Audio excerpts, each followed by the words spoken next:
Good morning. Happy Saturday. Let me know if you guys can hear me okay, because I always seem to have an issue with my sound. Welcome to Left Undone, Incomplete Investigations. I'm Catherine and Catherine, you know, if you've been here a while, you know, anything goes with that. And I see you guys are all here. Welcome. I know we didn't have a live last Saturday, but I was on Web Sleuths last Saturday night, and I will be on her show again tonight. She does a woo-woo Saturday night, and it's about paranormal stuff. And I don't really have paranormal stuff, but I was a hospice nurse for a while. So I'm going to go on there and tell her some of my interesting experiences as a hospice nurse. But today I have a guest on my show, which really makes me happy. She has a great channel, and the people that I follow and watch are the ones that I really feel have like the real, you know, the real people. So, and genuine. So welcome. And I am going to bring in ZAV Girl, Tiffany, from ZAV Girl channel right now. Hey guys. Hey everybody. Oh, Princess Takalata. I know you. I'll probably know a lot of people in here, huh? How's everybody doing?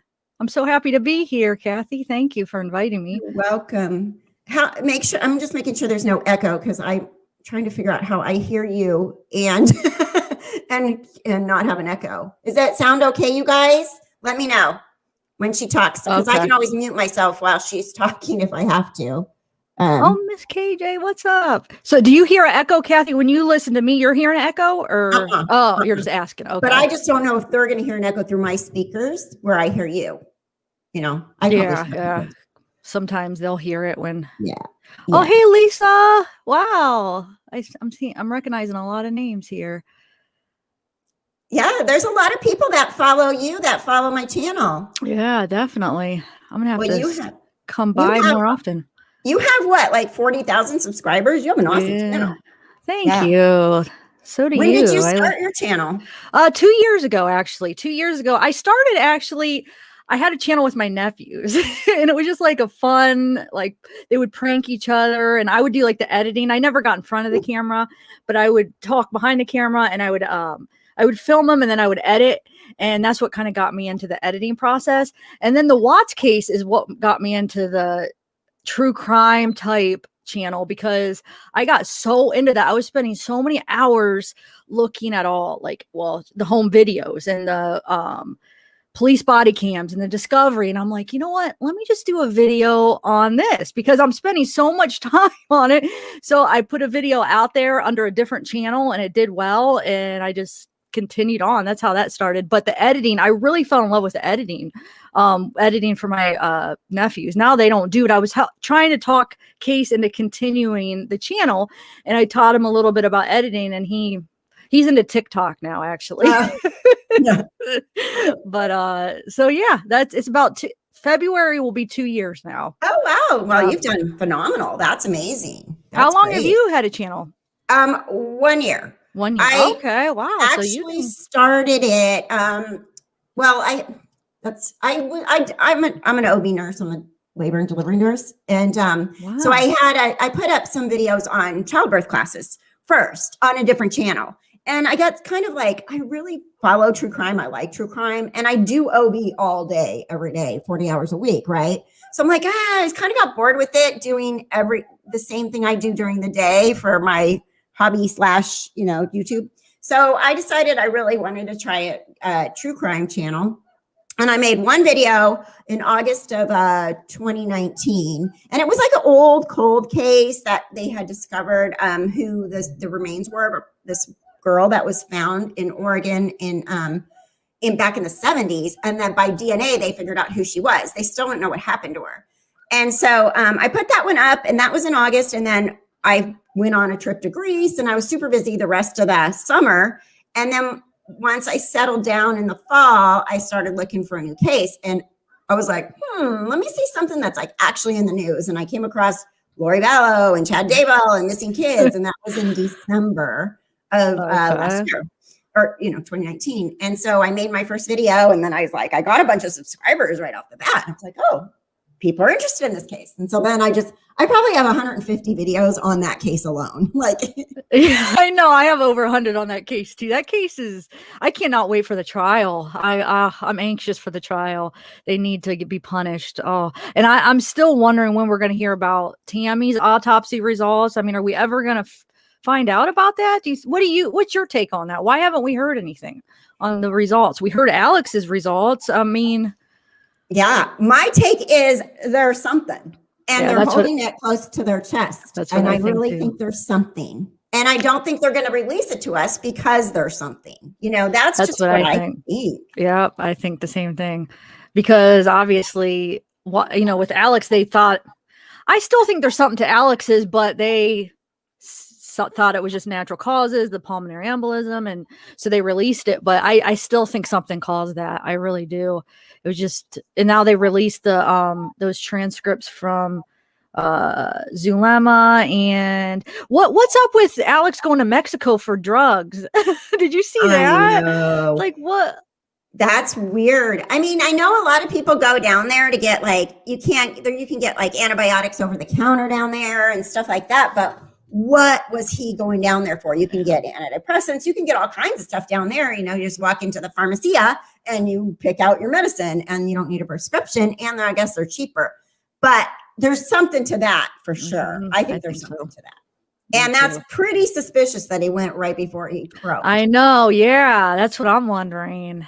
Oh, the timing was just, And have you heard that Zulema has immunity? Because everybody's been saying that. Is that true then? Yeah. I did a video on that she was offered use immunity, and I did a video on it. And, I believe it's true. I don't know if she accepted it, but if she has use immunity, that means she's involved in something to do with either, in my opinion, it either has to be to do with Tammy or with the kids in one way, like providing whatever the meds might have been for Tammy, or, we know she has got some weird background as far as she's done a few different things. I know she was in insurance at one point, but then she was some kind of healer or some kind of, what did she call herself?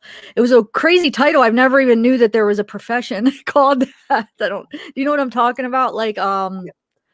Forget what it was called. I can't think what it's called, but yeah, she's okay. Well, she's a wackadoodle. That's my word. But yeah, I don't know. It's really bizarre. But I really believe too that Alex didn't commit suicide, and I don't think he died of natural causes, even though what they gave him caused a natural death. Maybe if you want to, you have a pulmonary embolism. You die from that a lot of times if you don't get help. And they obviously didn't bring him in to get help, because I just think there's more to it. It's too much of a coincidence that he died the day after Tammy was exhumed, and 4 days or whatever after Melanie Gibb had that phone call with Chad and Lori saying that she asked Alex where the kids are, and he said, "You don't want to know." And Lori sounded like, "Wait, what?"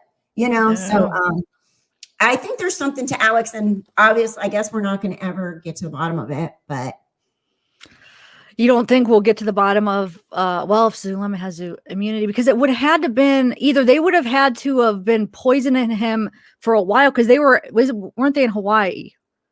Wait, where were they in December when that happened? Lori and Chad, I think they went back and forth from Hawaii because they got married in November, then they came back, and then they were somewhere that they weren't actually with him at the time. So that makes you think Zulema could have had something to do with giving him something, if that was what happened. So right, I think Lori was in Hawaii. Yeah, that's what I'm thinking.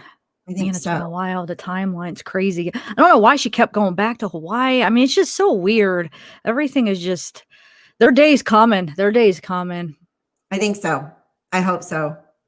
And I hope after the whole Rob Wood thing with thank you, Lenny, very much for the donation. And she says she loves you. Well, thanks, Eleni. I think after I lost my train of thought. But I do that all the time. I just think their day's coming. And I think that Oh yeah, after Mark Means went after Rob Wood, I was like, if it was me, I'd be bringing those murder charges the next day after that got solved, because I'd be like, Mark Means, here you go. Now you can't even be the attorney for your client because you're not qualified. So, hey, how do you get those up on the screen like that?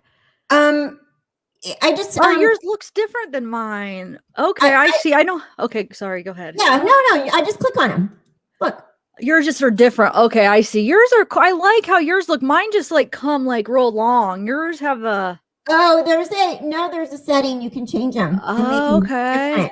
Yeah, you have to play with look. Okay. Setting, there's a way to change it because mine used to be real long too, and they would cover like half the thing up, and then I figured out I could change it to the little corner one.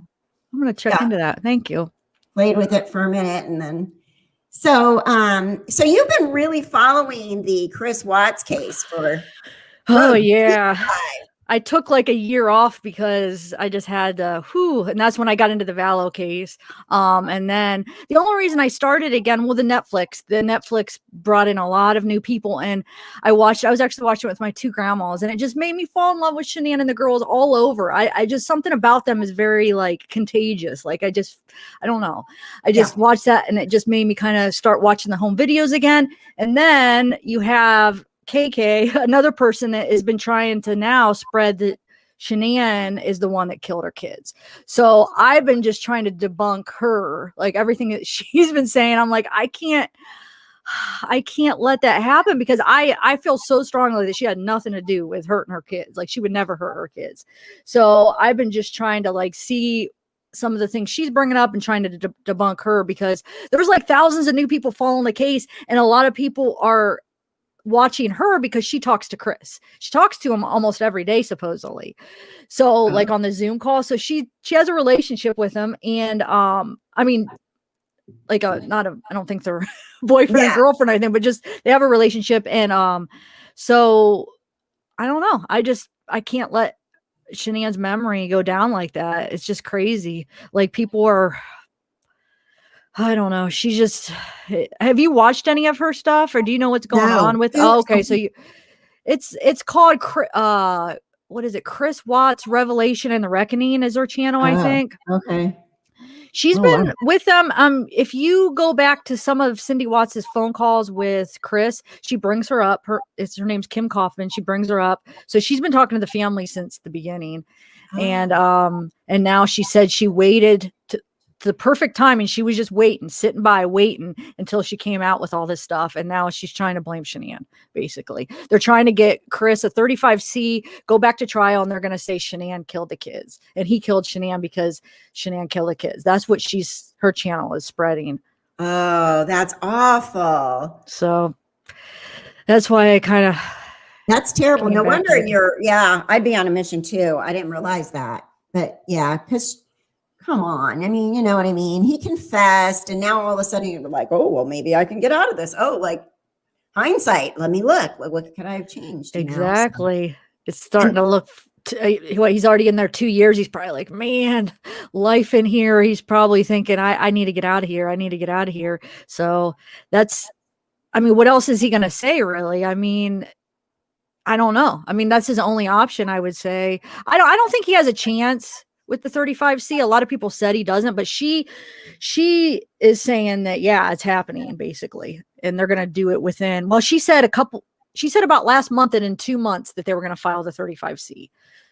So I don't know. I don't know what the chances are, but it's just sad because people are really starting to catch on and believe her that Shanann did this. And that's awful. Because I don't have that gut feeling in any way, shape, or form. I feel like he scrambled because they were going to bring his dad in, and then he just was like, shoot, I got to come up with something. Yes. Oh, yeah, she did it, and then I watched the interview. It was like, he was like, okay, yeah, you got me, Yeah, exactly. Yep.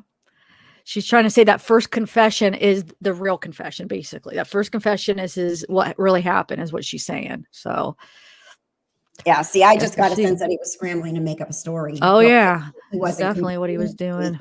Under the bus, but he did it. I mean, he confessed. I know. Too. It wasn't like he was like, no, I mean, if you literally I would fight tooth and nail if somebody was trying to, and they didn't even, it wasn't even like a, like pound at him.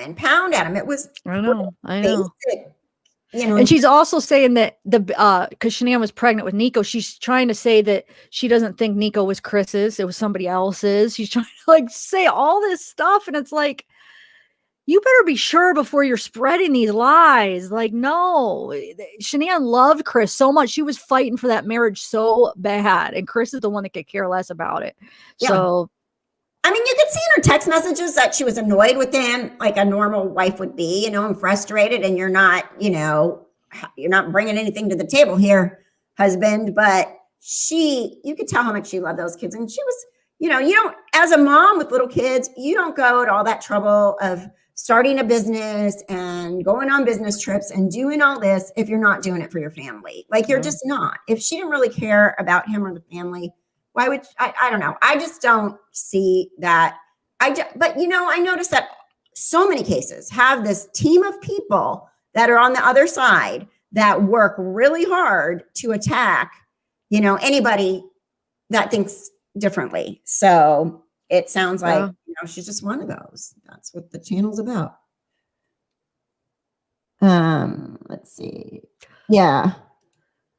You know what though? Vallow case, I didn't get a lot of drama with that case though. Honestly, I didn't get like a lot of people coming in and starting trouble when I was covering that case. Did you with the Vallow case? And maybe that's why I'm so like, oh, this is so great doing this YouTube channel. Everybody's so nice and da-da-da. And then I go and cover this case right now, this Orrin and Orson case. And I come up with like, wait a minute, let's not attack the parents yet. Let's see what happened. We don't know everything. And I literally got crucified this past week to the point where I was like, wait, this isn't how my people are, Yeah. So you're right. Yeah. And I've done so much on the Lori Vallow case, and most people I even this week lost people that have been longtime subscribers and members because of my different viewpoint on Orrin and Orson, but they loved me this whole last year over my opinions on Lori Vallow. So I think, for some reason, the Lori Vallow case, everybody was kind of on the same page. On the same side, on the same page. And not so much with other cases, I'm learning. Yeah, I know. It's hang in there, though. Don't give up. Just try to ignore them. I know I should take my own advice, but you're doing good. And just try to. Yeah. I mean, I've actually been like, why am I even doing this? I can't. I work full time. Why am I doing this? And then I'm like, no. And then my mod, Michelle, she's awesome. She's like, Kathy, you're doing good. You have a good channel. People. And I'm like, okay. I'm just discouraged for the moment, so. But it's tough, it's tough out here. And then I listen to podcasts and like, hey, if you put yourself out on social media, you got to be up for having a thick skin. Yeah. And so I'm like, yeah, that's true too. Oh, but I'm nice. I know. Oh, my first, I think it was like about maybe a month after I started my channel, I had somebody making fun of my weight. They said, oh, we could tell that your favorite food's pizza. Why don't you eat some more? And then when I finally called her out on it, she said, I'm just so worried about you because you're just not healthy. You need to cut back on the pizza. It made me laugh really. Like, oh my God, you gotta be kidding me. But I had a lot of people at the beginning talk about my weight and eating and stuff. Swear. And it hasn't happened in a while, but yeah, it's like, oh. See, I just think that people, there is a group of people out there that are what they call the keyboard warriors, and they want to fight with somebody and they don't have their narcissistic supply in their house to fight with. So they come on and they fight with us, really. So true. That's what I gotta start believing, because I don't want to end a good thing. I mean, I've grown from in the year from 0 subscribers really to 11,000. And so I think that's awesome. Yeah. Don't end it. Don't, because please don't. We need people like you. We need creators like you out there, please, because there's enough crazy ones. Yeah. Finding out for sure. What G-dubs? What? Nobody puts ZAV girl in the corner. Dirty Dancing. I love that movie. Oh, it's just Robbie. Hey, I saw you on my channel the other day. Yeah, Robbie was a mod. He's not really a mod at the moment on my channel, but he's been so helpful with my IT stuff. He's been really? great. Yeah, he's helped me with a lot of stuff on my. I still need to get with them so I can do OBX because I don't use that. And I know. I tried to set it up and I can't get it. The audio will come, but the video won't. I don't know why. I'm missing some little setting. So I tried it twice and I just gave up. Yeah. But let me know if you figure it out. The weirdest thing, does anybody know this? The weirdest thing on my live, was it last night or my last live I just did? I think it was last night. When I ended it, my laptop, I think it was hacked. It was so weird. It had, you know, that symbol that has like I don't even know what you call that, asterisk symbol or whatever. So I come over and I'm trying to type in some stuff and it just kept going. Oh, actually, you know, after you're done, when you rate the StreamYards, and then it has like a spot you could comment and then you do give it a thumbs up or thumbs down. Well, this big thing that says "You Rock" comes up, right? Where you rate it, and then it had the asterisk and it kept going. I'm like, oh, maybe it's just something Streamlabs or StreamYard's doing. So I exit out, and then every search bar, it was doing that. It was nonstop. And then if you look at my search history, it was saying Biden is a Democrat. All these politicians are Democrats. Trump is a Republican, and it was just going over and over. And finally, I was able to shut it off, and it hasn't done it since. But I don't know. I don't know if I was hacked. It was the weirdest thing. I'm like, we're getting taken over. Oh my God, because they're bringing up all these politicians and stuff. It was That's weird. I don't know. I'm scared to turn it on. I have my desktop on now. I haven't turned it on. I turned it on after I shut it off one time, but I'm scared to turn it back on today. I haven't. I don't know. I don't want it to happen again. So that's scary. Yeah. It was weird. It was really weird.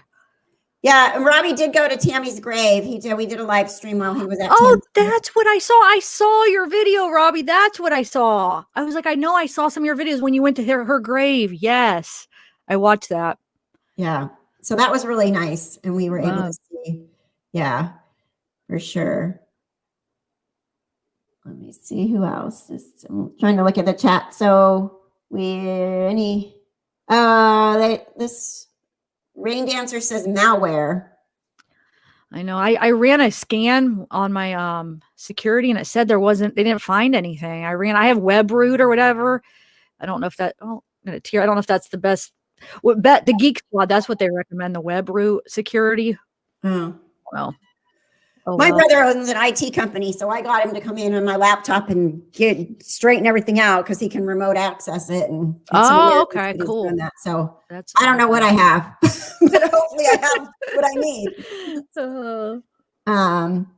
Let's see.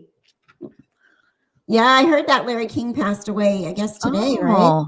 I didn't hear that. 86, I think. Yeah. Wow. Tammy's grave, Lucky says, Tammy's grave, who's that? Tammy is the wife or deceased wife of Chad Daybell, who we are very suspicious may have been murdered from Lori and Chad as well. And they exhumed her body and everything. So if you aren't caught up on the case, Tiffany and I both have lots of binge watching for you. You can actually... if you go into your YouTube settings, there's a little some dots right there. You can click and you can sort them from oldest video to newest. And if you go on mine, my oldest to newest, you'll go back a year and see all the videos I did. And I'm sure you can do the same thing on Tiffany's too.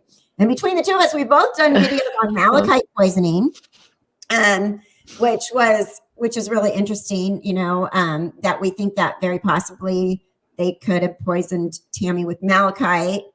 And so that there's some interesting videos that you can watch that we've both done and looked at all the different things. And there's so many rabbit holes with the Lori Vallow, Chad Daybell. You can't repeat yourself because there's so many rabbit holes.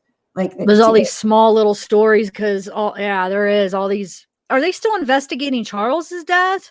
Would they say 4 to 6 months that they would make an arrest, right? That's coming up. Yeah, that was supposed to be coming at, and that's what Trisha said on WebSleuth. She said that should be coming really soon. Yeah, because they said it was July, and they told us by the beginning of 2021, and here we are. We're at the end of January now. So let's hope. I hope. Let's hope. Definitely. I hope so. And then, yeah, they exhumed her body and everything. There's so many, like I said, there's just so many rabbit holes to go down. If it's cold or snowy or rainy where you are, go binge watch them because you can find out a lot. You might be able to remind me some of this stuff because I'm like, oh yeah. I know, me too. I have mine in a playlist. So if you go to my playlist and then do Lori Vallow videos, you'll be able to find it. But yeah, I do too. I have a playlist of that as well. Just all the Vallow Daybell stuff. I used to number them. I used to be like episode 1, episode 2. I'm like, I got to about episode 50 or 60. And I like, you know what? These are not going to be numbered anymore. That's funny. Hi, Karen. Hello. Oh, hey, Karen. How many people? It doesn't show it on my end. 145 right now. Okay, cool. Yeah. Yeah. You got, and don't forget to hit the like button, you guys. You know, it does help. Yeah. Hi, Kristen. Thank you very much. Appreciate that. Thank you. What is Kathy's channel? Are they talking about your channel? My channel? Are you on my channel? You should be on my channel, right? Yeah, this is her channel. Left Undone. I'm gonna share this some more, like in live chats, and send people over here. So show you some love. Yeah, it's Left Undone Incomplete Investigations is the name of that. If you just put it in the search, and then I don't know why I came up with that name. So people ask me all the time. I like it. I like that name. But it makes sense because most of the stuff we follow are left undone. They're not done. You know, I mean, definitely. Look at you. Even the Chris Watts case is left undone. Oh, Stacy, what's up? Soul for Music. Wow. Megan J or Think for Yourself. Oh, cool. She shared the live on her channel too. Thank you, Megan. Or Think for Yourself. That's Megan J. She has a channel too. She covers the Chris Watts. Happy birthday, Kristen. Michelle says it's her birthday. Oh, happy birthday. Yeah. She's the one who did super chat or super. Wow. Yeah. So what, you guys got questions in the chat for us? Anything? You guys are always super questiony. I was telling Tiffany that my live streams are mostly like interactive because we talk about the questions you all want to talk about in the chat. Everybody is saying happy birthday now though. How old are you? Let's see. May. If you look at the Chris Watt jail video, Chatting with Cindy, they discuss a stash of money in a toolbox. Huh. What's that? I know they're talking about selling like the toolbox and selling the stuff, but I don't know. I never caught. Huh. I know he's talking about, they talk about selling his stuff to make some money because, to help him go visit Chris and stuff, help his parents, but I'm not sure. I'll have to look into that. I know you sent me an email, Maglove. I'm still thinking if that's what I think that they mean. I'm not sure. Let's see, Jenny. I'm now curious about the West case. I'm glad you didn't join the witch hunt, Kathy. Despite how guilty the parents seem right now, we need answers, not blame right now. And that's my entire point. I'm glad you said that because that was my point. I mean, I pointed out some things about the video that one of the channels went to the next door neighbor and sort of examined his CCTV video. And when I did the Google Earth, I showed that the house and the back house really blocked a lot of the view. The ground is really dark. They say you can see through the fence. I don't see that. The way that he pulled his car up in front, it's a circle driveway. So I pointed out a lot of things that I have questions about. Do I think the parents are completely innocent? Am I like out there going innocent? No, I don't know. And that's my point. Like, I can't just make a video after video calling them liars. And what in my gut, in my who I am, if I go on a rampage against somebody when I don't know all the information, I don't have all the information, I don't have half of what law enforcement has, and just say they absolutely are guilty and lying based on a 13-minute interview, I wouldn't feel good about myself if I found out later that they actually didn't do it and these children were abducted. Their lives will never be the same. These attacks on YouTube and calling them liars and calling them dirtbags and this and that, if they're innocent, they'll probably still never be able to move back into their home. People have broken the windows. and I can't be that person. So that's what I struggle with on my channel is I can't just make 17 videos calling out somebody. And I live in the United States of America. We're innocent until proven guilty. Yes, you can say this is weird. This looks bad. This looks bad. But I can't just go, absolutely, they're dirtbags and they did it. It just doesn't feel right. I know I learned my lesson on doing that with the Heidi Brassard case. Do you remember that? Everybody thought it was Shane. Everybody, even me, I had to take down my video. I mean, we were all wrong because he was acting that interview. He was acting so weird and it ended up being her best friend. So yeah, you got to be careful. I agree.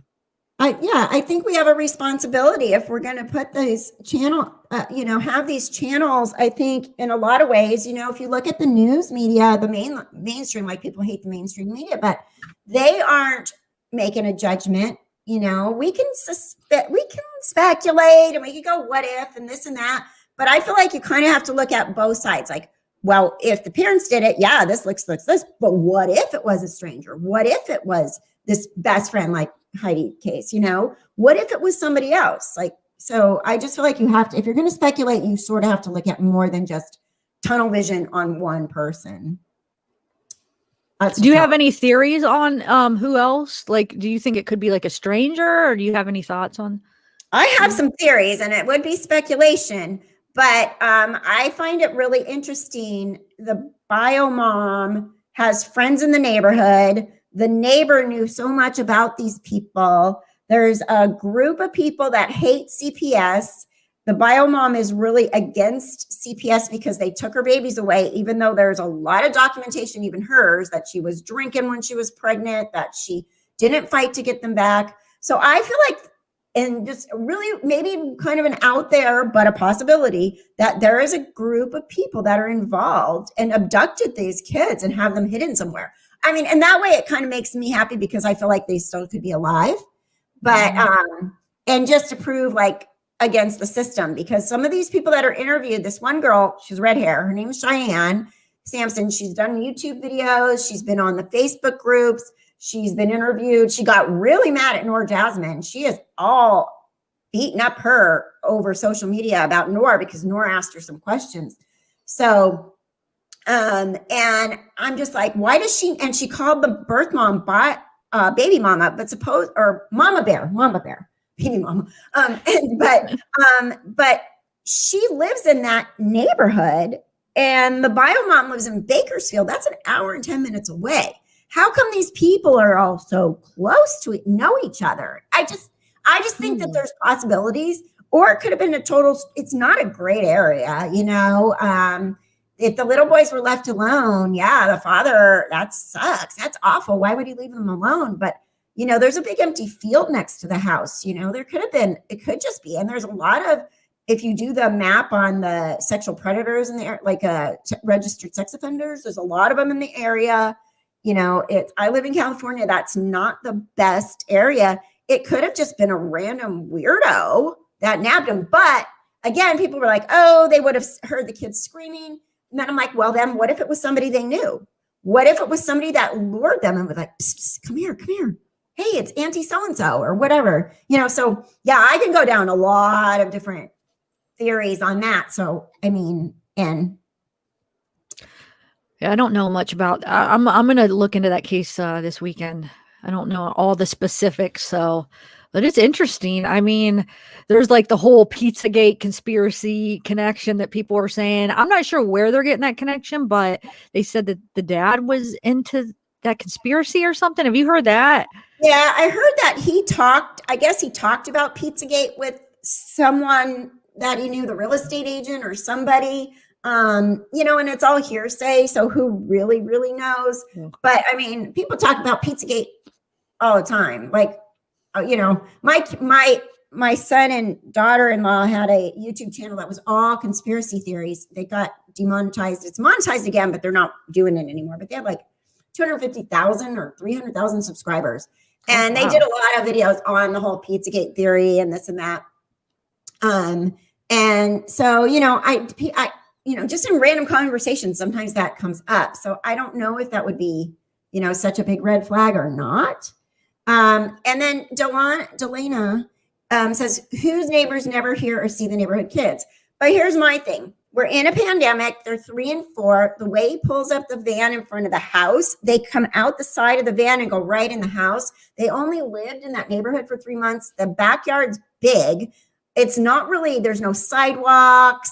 Like so to me, I can kind of explain away like, but then the chief was interviewed and said, yes, initially people said they never saw the kids, but then now they're saying, yeah, we saw kids, but they didn't really know them by name, which kid was which. They have 6 kids. So, I mean, I brought out the point up and people are like, oh my gosh, Kathy, that's not, but my mother lives with me. She's 83. My neighbors have never seen her. I've lived here since October, but she doesn't, she's elderly. She doesn't go out front. My back patio is very covered. You really can't see it. And behind me is open desert. So if she disappeared and I reported her, my neighbors would all say, we never saw an old lady living there. So I just kind of have to, I try to look at things from like different angles, And again, I don't necessarily know those kids were ever there, but the FBI was there yesterday again, and it looks like they were recreating the scene. So if they really think, if law enforcement thought those kids never made it to the house, why would they keep going back there 4 and 5 times? I think the kids were in that house at one point, and I really do believe they disappeared from that house, but I don't know if it was the parents or if it was a stranger or if it was somebody they know. How long were they living at the house? September, right? Late September. And they disappeared December 21st. And it's winter and it's cold. And yeah, it's California, but the desert gets cold. And it sounds like they were pretty private people from the other interviews and stuff. So I don't know. It'll be interesting to see. I just hope they're alive. I just hope it wasn't somebody that came and grabbed them and murdered them, or the parents murdered them. My hope is that they're alive. And just being held somewhere, and we're going to figure it out. I hope. I was hoping that for Tylee and JJ too, though. But... I know. Yeah, I kept having this feeling like, oh, I don't know if they're alive, and then I kept thinking, well, maybe they're alive. Yeah, like, I never ever came out and said they're dead. I never said that, Yeah. And I have a hard time saying that, but why do you think CPS took the other 4 kids? That doesn't normally happen when a sibling is missing. I'm really not sure. I don't know that much about that, like if that normally happens or not. I know maybe, the other kids were, 2 of them were foster. Then there's been this talk about the fact that maybe they only did have 4 kids. And then other people say, well, people don't really consider their fosters their kids because they come and go so fast. So I don't know what they would normally do. But I'm sure that law enforcement has talked to the other kids, and the other kids have said when they last saw their siblings, I mean, if there was enough, they would have arrested them by now. So they're still digging. Oh, look at okay, thank you, Michelle. Over 200 in the house. Thank you, guys. Oh, nice. Awesome.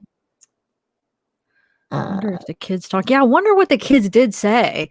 How old are they? They're old enough where they would have talked to them, right? Yeah, I think because these were the little ones that were 3 and 4. And boy, my grandson is 3, and I could get a whole lot of information out of him anytime I want, Yeah. He's got theories on things and everything. Like, he's pretty smart at that age. So, yeah, I mean, I think the oldest was from what I'm hearing, reading, there's so much stuff out there that isn't accurate. So it's really hard to weed through it. But there's so much that's not accurate. But I think the oldest, Anna says the oldest is 10. That's what I was going to say, like 9 or 10. So yeah, 10, they definitely would have been old enough to, wonder what they did say. Wonder if we're going to hear anything. Did you watch the chief, the police, the interview? When was that? It was pretty interesting. I think it was a couple of days ago. Did you happen to watch that? Yeah. Yeah, I did. I thought that was interesting. And, there's a lot he can't say. I know. And people get really mad about that. But it's an open investigation. And we have to realize, like, if he tips his hat, if there's information they know that only the person guilty knows, then there we go. There goes the investigation. There goes getting somebody convicted. So I have to be really super patient, even though it's hard. But yeah, it's definitely a really weird, suspicious case. Oh, and the white box truck. Okay, did you hear about the white box truck? Mm-mm. So I took a clip of that video, and it's really weird, and I only shared it with my members, but there's a white box truck that shows up on the neighbor's video, and then it disappears, and as soon as it disappears off the video, a trash can shows up on the other side of the street. So something was done to that video that changed it, because a trash can doesn't just pop up. So the white box truck is kind of coming around the back, and it comes around the corner, and then it disappears off the video, and across the street, a trash can pulls up. So it had to be at a different time. So it's pretty. Where did you find that? Wow, that's interesting. Well, somebody pointed it out to me, or pointed it out in one of the Facebook groups. And so I went and looked at it, and I found it, and I made I put it over and over and put some arrows and stuff on it. I mean, I could put it out there for everybody. I might, but I just got so many new people coming to my channel and yelling at me that I know lately it's been the last 2 weeks. It's been so bad for some reason it is. But yeah, the video is that. So it's awful weird that the neighbor's video is edited. And also I did hear that they have more video from other neighbors as well. So that was a neighbor's video that you're talking about too, right? Mm-hmm. Yeah. Huh. That's interesting. I think this case is going to be I think something really trippy is going to come out of this case, like some kind of, I don't know, cahoots or something. Yeah, me too. There's something weird about it. Yeah. There's also another car in the video at one point. I need to go back and look for it. That goes on the one of the streets during about the time the kids would have disappeared. That seems a little suspicious. And then also someone else pointed out a theory that, if they were taken out that back gate, they could have been taken out that field behind their house. If you look at the aerial view, and through another neighbor's yard to a getaway car in the street behind. And that neighbor would never have seen it from the side. The neighbor is there's two whole housing lots that are empty next to the house. So it's the family's house, empty lot, and the neighbor with the video. So it's pretty far away. Okay. Yeah, it's just it's a brain scratcher for sure. Oh, did Gray Hughes look at the video? I don't know. Has he paid attention to this case? I should show it to him and see what he thinks. He's pretty good at that kind of stuff. Let's see, what else? The original. Yes. Oh, yeah. Like human trafficking, or they think the parents are going to get arrested soon. The consensus for most people is that the parents did it. The parents are guilty. But I think this case is completely different than the Daybell case. Very different, So I don't know what the parents' motive would have been. In California, when you foster adopt, you still get your $1,000 a month. So to get rid of these two kids would cost them money. So you do. That's what we were trying to. Okay, we were talking about that in the live. They were still getting money when they adopted them. Then that's what I've come to understand. Okay, huh? Well, then that doesn't make sense if it was about the money, right? What's the motive? Where's their motive to get rid of those two kids? I don't know. That's why my brain is going all over. I wake up and I'm like, well, maybe the parents. Yeah, I mean. Most of the time, it's the person closest to the case that they look at and really have to. So, I don't know. It's a good point. Because if it was like an accident, that would probably only be one. I mean, they're both gone. So, what's the chance of an accident? Two of them would. Right. And it's I don't know. What would the motive be? Huh? I don't know.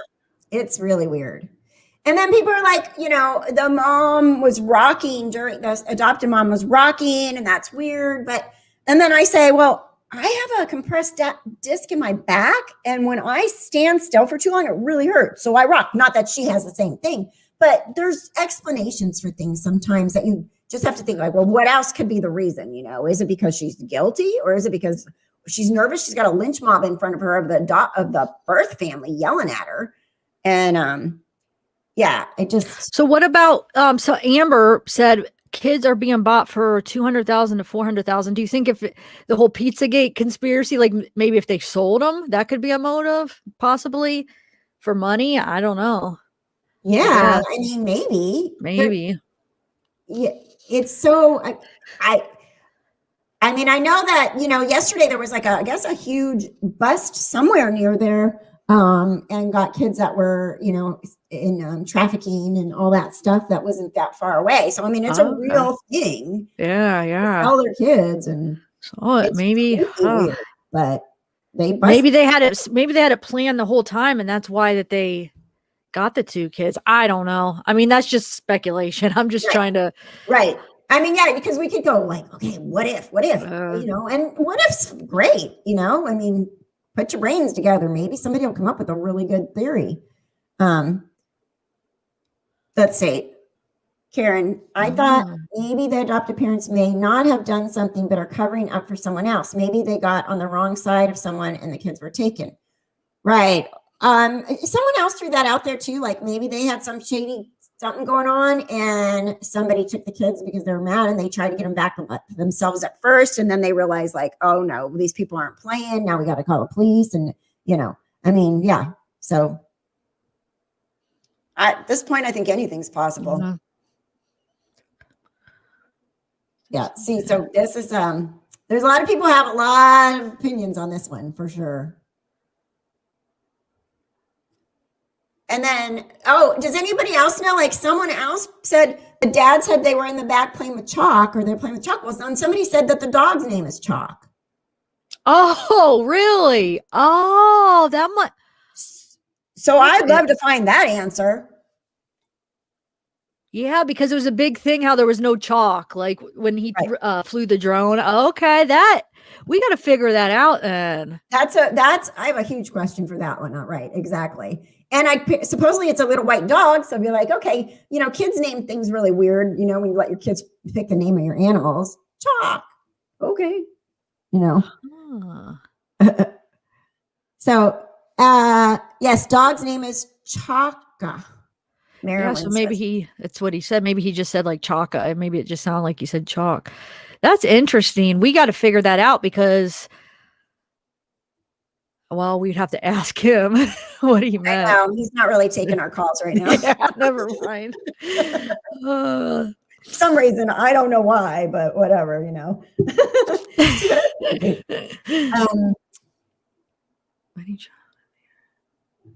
Yeah, that's all I can do.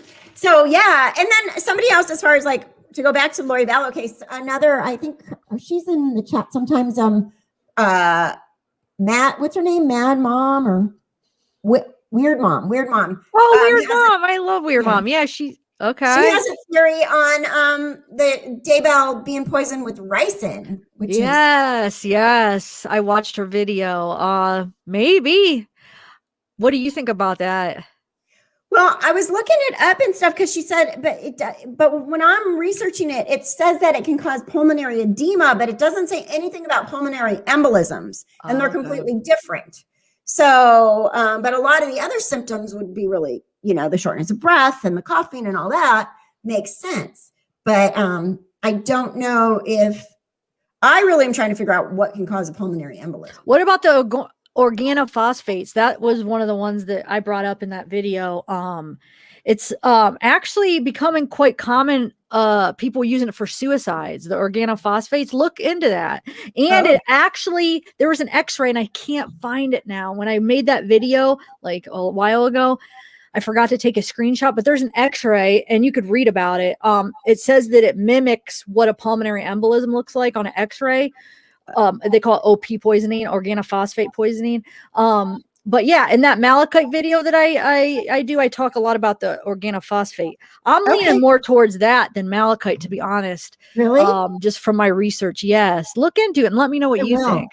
I will definitely. That's interesting. And people use it for suicide, huh? Yeah. Yeah, I'll look at that. Yeah, I was just like, what is it? What did they do? You know, how can they be so much smarter than everybody else? There's no way. You know, There has to be an explanation. And I guess the organophosphate, they said it could taste bitter, but some of them taste like fruity and stuff. So it could, I mean, they could have put it in a drink or something. I mean, you never know. I would like to know look into that. I would like to know what you come up with on the organophosphate, Kathy. Yeah. Okay. I'll look at it for sure. I'd like to figure this one out for sure. I mean, it'd be fun to figure, like, have all these theories that, sorry, I'm sitting on my foot and I have to get off of it. Oh, I have to figure out all these theories. And then eventually when it all comes out in court or something, we'll be like, oh, we were right. Yeah. Eye drops. Somebody emailed me about the eye drops last week, I think it was. What do you think of eye drops? I never looked into it yet, but somebody said, what do you think about eye drops? That I guess it has some of the same symptoms. Have you looked into the?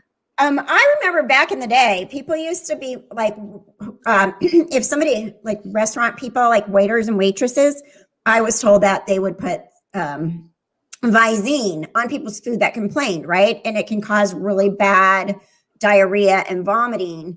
And it's always been in the back of my head. And I guess it can cause you to get sick enough to die if you get enough. But what I was like, one time years ago, I was at a restaurant and my prime rib was too rare. And so my husband and my brother and sister-in-law were like, well, just send it back, ask to get a better piece. And I was like, and I've never sent anything back.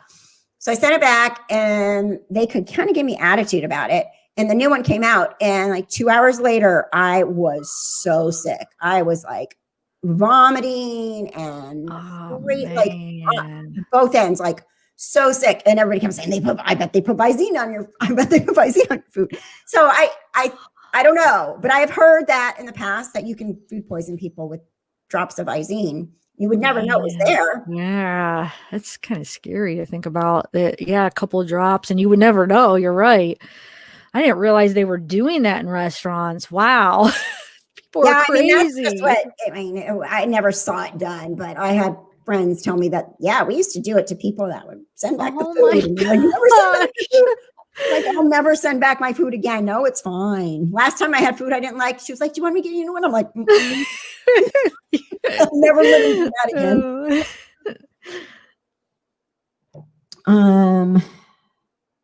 Somebody said chalk appeared on the patio. I don't know. Huh. They said, so he's talking about playing with chalk, not chalk. Why did you know what? I think there's some shady people inserting themselves in the investigation, planning things just to be assholes, basically. You know, somebody in the neighborhood might have just thrown it over the fence, the extra piece of chalk, like, look, there's chalk now. I just think that there's too many people inserting themselves on foot, like going to the lot, standing out there. I don't think that would have just magically appeared. And if it was there when the police were there, they probably would have taken it as evidence, right? So there's a lot of people that I don't trust, just random people that are going to cause crap. And I wouldn't be surprised with that being an empty lot right next door that somebody didn't just toss some chalk over and be like, there we go. I don't know. Man. But who knows? I'm just making that up. Like, who knows? Like, why would chalk all of a sudden just appear? You know, the police wouldn't have just left it sitting there if it was there. So somebody had to put it there. And there has been a lot of people around the house lately. Of yeah. So I don't know. Yeah. That's interesting. Yeah. Someone messing around. Exactly. That's what I feel like. I feel like there's a lot of people messing around. Like that Cheyenne chick, she's like, I talked to somebody and somebody said that they knew, I think Jacqueline's mom told somebody that the kids are buried under the house. And then everybody's like, well, how could they be buried under the house? The house is on a concrete slab. And then other people are like, what's that mean? Do they have a basement? No, most people don't have basements out here. And yeah, most of the foundations of houses are just a concrete slab and that's it. And then they build the house on the concrete slab. So they would love to have dug up the whole, got a jackhammer to put the kids under the house. Like, and you could tell if there was new concrete or something. Those police officers have been in that house so many times that they're not under the house. So that's what I mean. Like, there's people come up with so many just crazy theories, and then you go in these chats and people are running with it. Like, they're buried under the house. I heard they're buried. No, they're not. They're not buried. The police aren't that stupid. You know, come on. You could tell if somebody jackhammered the foundation of a house up. What does people keep talking about the ice cream shop? What is that all about? I'm not even sure. You know what? The ice cream shop is interesting. Somebody said that somebody has somebody in the family owns an ice cream shop, but then everybody else is like going back to the whole, you know, Pizzagate thing, that means it's a oh, I see. Now it's going to be like the ice cream gate. Yeah. So I don't know. The ice cream shop is interesting, but law enforcement hasn't brought anything like that up. Child traffic. Okay, Meg Love says ice cream shop is code for child traffickers, and and there's so many people involved in this, like, theories of this case, that it's really hard to rifle through it and decide what's legitimate and what somebody's just saying, what if, because you can throw a whole lot of what ifs and, oh, I heard this and I heard that. So how do they already have their phones back? Per chief, police still have Chris Watt's phone, says a lot. Yeah, the police said they gave them their phones back. Yeah. So, I don't know, they gave them their phones back, so they must have got what they wanted off of it. And they can always probably have copies of whatever's on there too as well. Let's see. He also said the children would be here. How does he know that? Unless he's suspicious of something local, like that somebody in the area and would have nabbed them, maybe that's why. He may have told the police who he's suspicious of. And watch him. I heard the birth mom. Now this is just, I heard the birth mom lawyered up. And Cheyenne, who was like this with the birth mom, calling her mama bear and stuff, she had an interview on John Frank or something. And she said that somebody brought up in the chat, are you friends with the birth mom? And she said, well, we were keeping in touch and everything, except for the last couple of days. I heard she got a lawyer and now I haven't heard back from her. So, So I wonder if they've been like interrogating her or something, or trying to, or asking questions. Because if we're thinking it, law enforcement's probably thinking it. You know what I mean? Like, let's look at everybody. She really wanted these kids back. She was really mad they were taken away. There's a motive, right? When was the last time she seen them? Was she acts, well, in her interview, she says she hadn't seen them in a long time, but then she puts out a lot of stuff about saying that last time she saw them, they were really thin and they didn't have good sippy cups and wipes in their backpacks. So, she's seen them at some point. I don't know how recently though, for a fact, how recently she would have seen them. Maybe she's going to sue CPS. Yeah, but they were legit. She did, maybe. You can try to sue anybody. So maybe, but they took the kids away because she didn't, the one had a fractured leg as an infant. And yeah, that's what I heard. And that's why that she got him taken away, right? Yeah, I think that originally was she took him to the hospital. It was part of it. What started it, I heard. And then she went into labor with the wait, which one's the younger one? Orrin. She went into labor with the other one, and then they took both of them. Well, they took the first one, and then the adoptive parents the Wests wouldn't let her see them, right? Yeah. So the first foster mom got really close with the bio mom and was letting them see them, and CPS was like, no, you can't do that. You can't have a relationship with the foster and the bio. That's that's frowned upon. So they took them out of that foster mom, and that foster mom was with bio mom at the press conference, right? Stand like this. And so that foster mom had the babies taken away from her, and then they got put in with the Wests. And yeah, and she was also drinking. I got a screenshot of that of her talking about, yeah, well, somebody's like, oh, it's only wine. And she's like, yeah, no, it was E&J or something too, which I guess is brandy. And she's like, but I drank with Sincere, because she had their names were Classic and Sincere, and they changed their names. But she said, I drank with Sincere and he was fine. So this baby will be fine too. And okay, I'm like, I am a high-risk OB case manager. Like my whole livelihood is OB, right? And yeah, no, it's not safe to drink when you're pregnant. You can't just say it's just wine, so I have a little bit of an attitude for sure when it comes to a mom going, yeah, it's okay. I'm just drinking. I'm just drinking. It's okay. The kid was fine. Well, he's one. How do you know he's fine? What long-term effects might have had? You don't know that, at that time. If they're only a year apart, the only one, she's saying a 1-year-old's fine, but the fetus isn't, or is too, she don't know that. So that's just like stuff like, I don't subscribe to the whole like, oh, CPS is the biggest human trafficking ring and foster care is just horrible. I mean, yeah, there's, these poor kids that are in the system. It's sad because they deserve a loving home from the get-go, and not necessarily everybody that does foster care is going to be a good parent. Some people do it for the money, and it's sad that kids have to be put in the system in any way, so.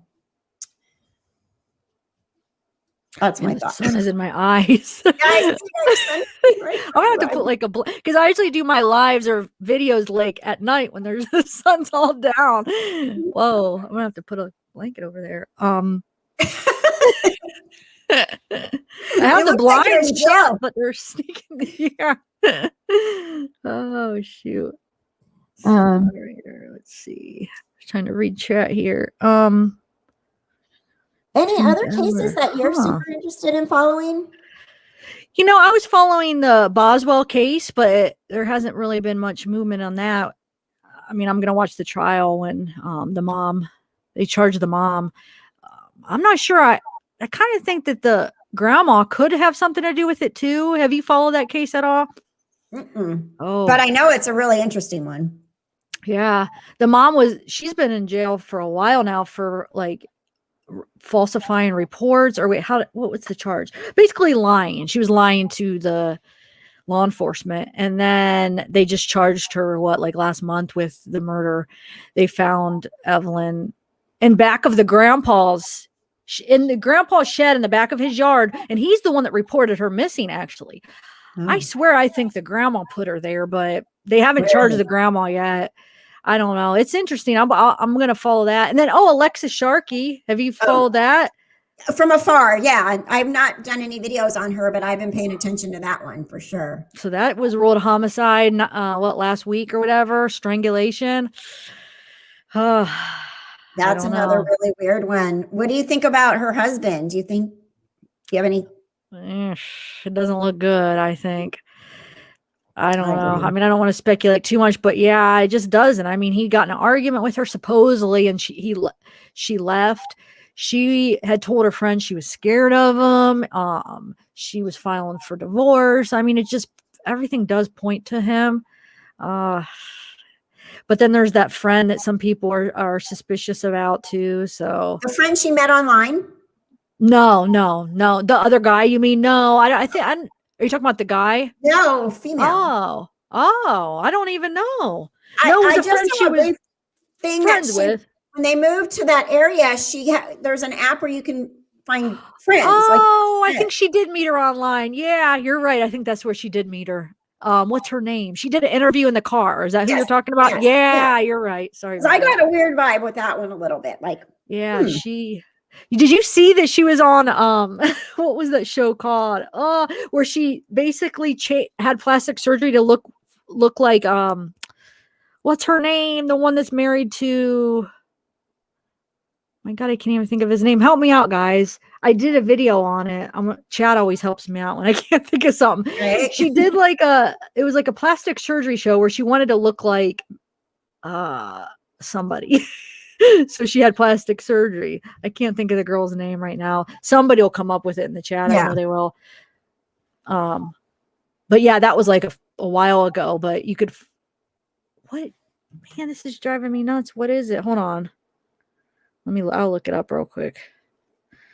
I know I could find it. Meghan Markle. Yes, Meghan Markle. There we go. There it is. They help me out when I forget things. But yeah, so she had plastic surgery to look like Meghan Markle, this friend.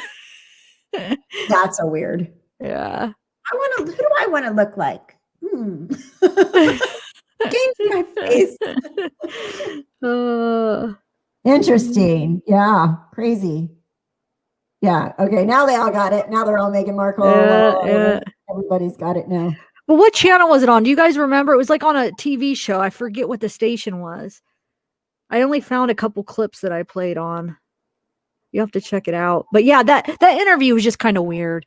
And what else was suspicious about her? I'm trying to think if there was anything else. And then the mom, that was kind of weird that the husband wouldn't sign off on her body. Did you hear about that? He said they ended up doing next of kin. They changed it from him to her, from him to the parents. But the mom said that he kind of fought. Like, really? Yeah. So yeah.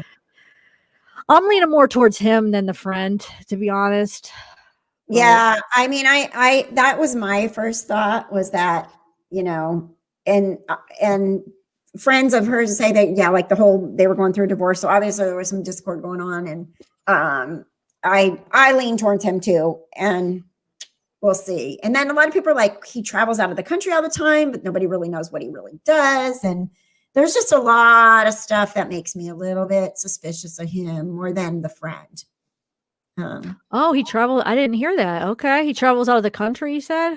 I heard that he travels a lot out of the country, but nobody knows exactly what he does. And again, I haven't done any videos on it, so I haven't really done the deep dive in it, but I've just sort of been watching when ones pop up and what people say, and what other people. Or Tiffany, the glare's hurting your eyes. Do you want to do something? No, because I know there's nothing I could really do. I have the blind shut, and if I won't be able to get a blanket it'll just be, I'm just gonna it'll be like climbing up there. And it was fine. I got a window right here too. Oh, you do too. Okay.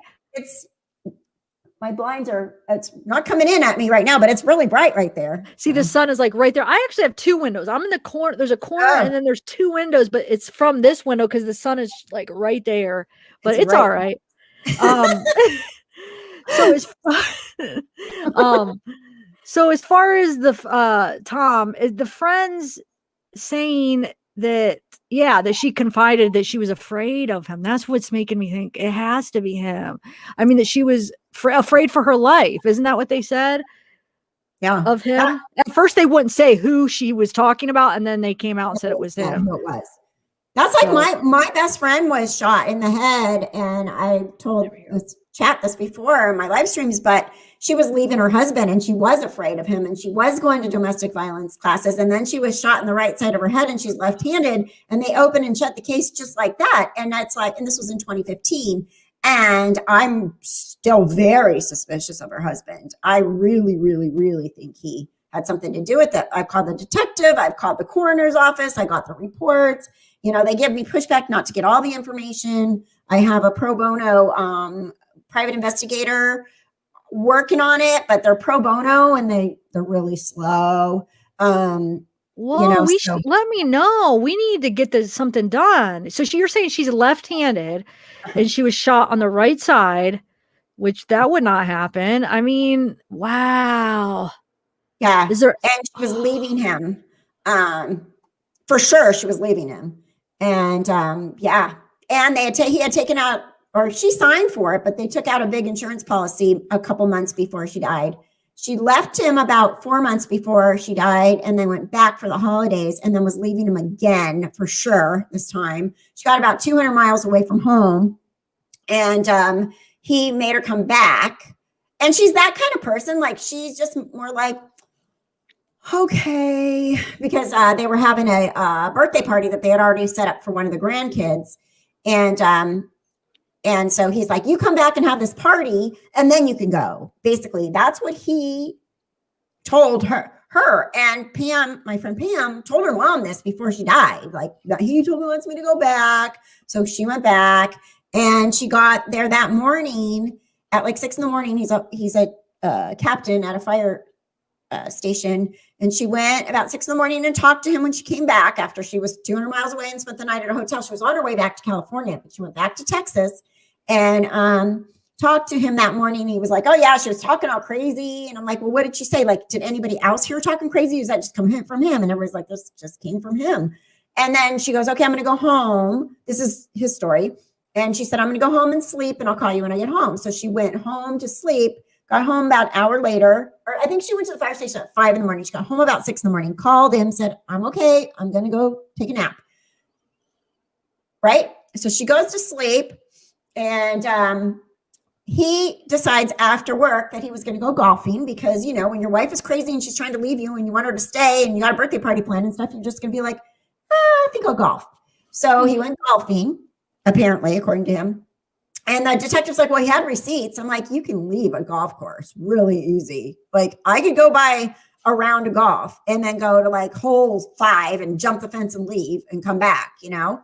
And then according to the whole police report and everything, he got home around noon and found her and called his friend Kevin first. And then supposedly, and this is his story. And then called 911. Eventually they got there.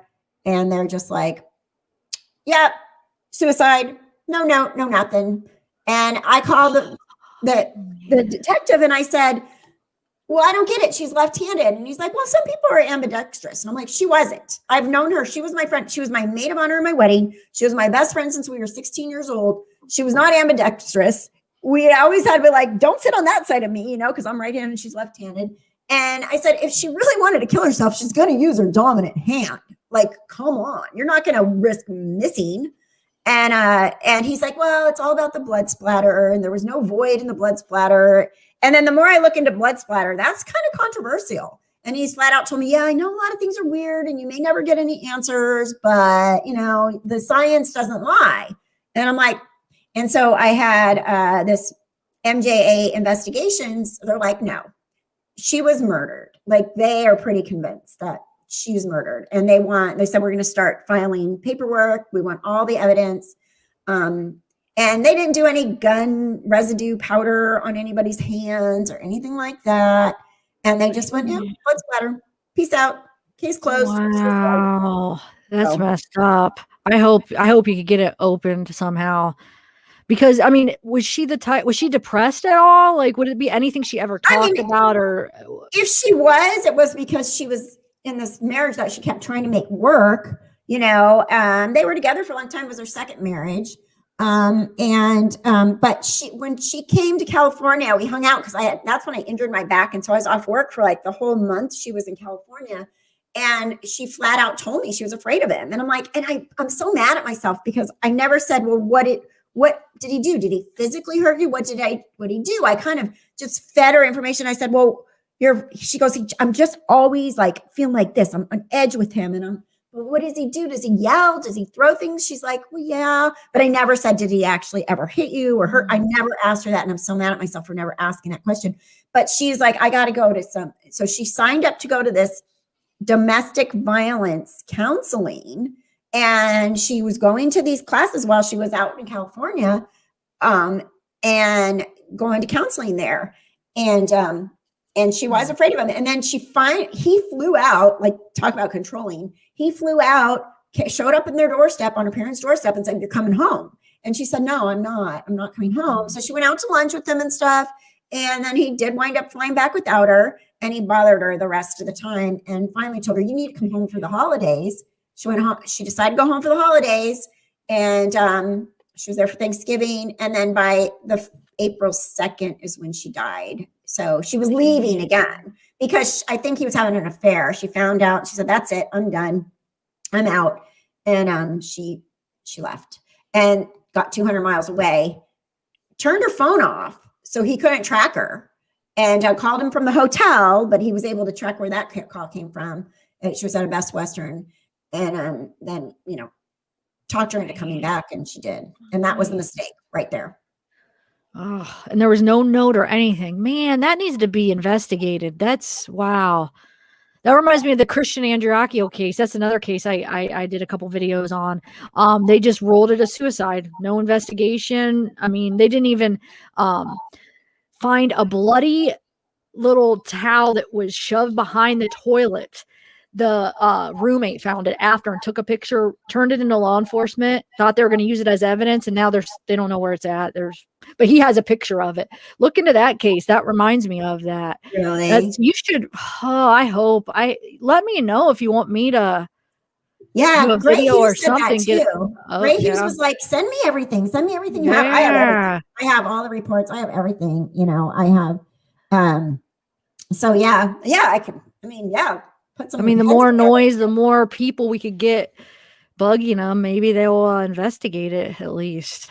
Yeah, it's really weird. I did a interview. They have a podcast channel, the MJA Investigations, and they interviewed me and put it up on their YouTube channel when I talked about her, and it's pretty interesting. I can share the link to that when I talk to them, but I haven't heard from them in a while. You know, then we had this pandemic.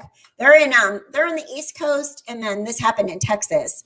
So the last time he talked to me, he called me and said that he had a friend that they've done a lot of work with, and this friend is an investigator, and that friend was going to pay the police department a visit and say, "We want everything. We want to see all this stuff." And he said, and if they refuse, then they were just going to start filing paperwork. He said, because if it's a closed case, they shouldn't be saying you can't see all the evidence, you know, all this stuff. Yeah. Like it was just open and shut suicide. Why can't we see everything? So. Yeah, exactly. Wow. And then her husband remarried? Or? Oh yeah, right away. Right. Yeah, wow. right away. Yeah, it's sad. It's really sad. I mean, because I feel like it's just against a brick wall. Like they're just like, you know, nice guy, fire captain in the area. You know, she was crazy and she killed herself. I'm like, she did it. Oh, fire captain. I missed that detail. So, no wonder why he probably knows people in the law enforcement, right there. Yeah. He's a fire captain. Oh, wow. Yeah. That'll be tough, but yeah, let me know. I mean, I'll talk about it too. Yeah. It's I should send you stuff. Yes. I told Greg, I'd send him. I didn't ever do it because I was moving when I had him on, and I was talking about it a little bit, and I never gave him all the stuff, but I have a whole file of information and letters. I even recorded my conversation with the coroner office because I asked them, I said, well, she was shot in the right side of her head and she's left-handed. And they're like, oh, they said the same thing. Oh, we don't look at that. Some people are ambidextrous. And I was like, but you wouldn't just go, wait, let's look a little bit. At least look into it a little bit, because I'm left-handed too, and I've never shot a gun before, so I don't know how I would shoot it. But so it was her gun, right? Yeah. Do you know for sure that she does shoot it with her right hand? Yeah. I mean, she does everything with the right hand. Okay. So I've never seen her shoot, but she wasn't a big gun person, but he was, and so I know that they went shooting and stuff. But yeah, it's just awful strange because it's funny because I have 3 left-handed kids and I've asked all of them, if you were going to shoot yourself, show me what you would do. Well, you have 3 left-handed kids. Isn't that weird? Yeah. Huh. 3 out of 4. Yeah. It's really weird. I think we should be in the Guinness Book of World Records. I'm not, their dad's not, but yeah. So anyways, I don't want to keep you all day. Anything else you guys in the chat want to talk about before we go? Oh, DC Babo says, you two ladies make quite an awesome duo. Love your live video today. Oh, that's nice. Sweet. Oh, that was nice too. Red like wine again. Yeah. Hey, Red like wine. Thanks for coming. This is your first live on Left Undone. Well, welcome. I'm glad you're here. The more the merrier, for sure. Oh, thank you, Jenny. Yeah, I love being able to chit chat with other creators, especially ones that I admire. Thank you. This was fun. Yeah. Yeah. I was real nervous for some reason, but once I started talking to you, I wasn't anymore. So I think it's just, you're kind of out of your element when you go on somebody else's channel. I felt the same way. I was on Web Sleuths the other night, and it's kind of weird, like, but it's fun. yeah. I like it. And it's not just me sitting here like blah, blah, blah, blah, blah. Like, really talk this long? Really? Oh, that's Thanks, Cyber Sleuth. Yeah, I think we both have a great community of people that follow us. So I think it's really sweet that you guys are here from Tiffany's channel too. Thank you. Yeah, thanks everybody for coming. Yeah. All right. Well, thanks for having me, Kathy. You'll have to come on my channel. What's that? Yeah, I'd love to. I'd love anytime. Okay, cool. Yeah, next time you'll be my guest. Let me know, and I'll be there for sure. All right. Well, thank you again, and thanks everybody in chat. You guys are awesome. Sarah says, "ZAV, nervous? You are so outgoing and friendly. Can't imagine you being nervous." I've only been on one other channel as a guest. This is only my second time that I've been a guest on another channel. Mexi was my first one, and then so I'm just not used to it. But no, I feel privileged. I really appreciate you. Thank you so much. So I'm glad you asked me. Yes, thank you. It took us a while to get it organized, but my fault. That was my fault. I feel like I'm not a morning person, and I guess 1:30 is not morning, but because it was 10:30. Where are you at? California? California. Okay. Yeah. So 10. I know, and I think Saturday's my sleeping day. And then I wake up and it's like, oh, wait, I got to go put makeup on and stuff Saturday. I'm going to get myself into this Saturday business. But it works out nice. And I don't think there's a whole lot of other channels that have like a Saturday morning live. So it doesn't. Yeah.